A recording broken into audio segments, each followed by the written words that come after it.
کتاب حیات سے زبور 19 خدائے خالق کی تمجید۔ افلاک خدا کا جلال بیان کرتے ہیں اور فضا اس کی دستکاری کی خبر دیتی ہے۔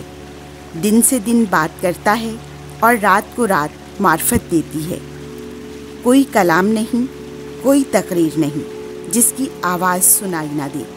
ان کی گویائی تمام زمین پر اور ان کا پیغام دنیا کی انتہا تک پہنچتا ہے۔ ان میں اس نے آفتاب کے لیے خیمہ کھڑا کیا ہے جو دلہے کی طرح اپنے خلوت خانے سے نکلتا ہے اور پہلوان کی مانند اپنی دوڑ میں دوڑنے کو خوش ہے۔ آسمان کے ایک سرے سے اس کی برآمد اور دوسرے سرے تک اس کی گشت ہوتی ہے اور اس کی حرارت سے ایک بھی چیز چھپ نہیں سکتی۔ شریعت کی تعریف۔ خداوند کی شریعت کامل ہے، جان کو بحال کرنے والی ہے۔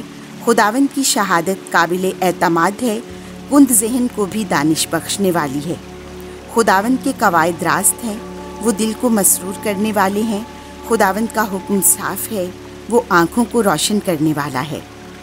خداوند کا خوف پاک ہے، وہ ابد تک قائم رہنے والا ہے۔ خداوند کی قضائیں برحق ہیں، سب کی سب راست ہیں۔ وہ سونے سے بلکہ خالص سونے کی کثرت سے بھی زیادہ مرغوب ہیں۔ وہ شہد بلکہ چھتے کے ٹپکوں سے زیادہ شیریں ہیں۔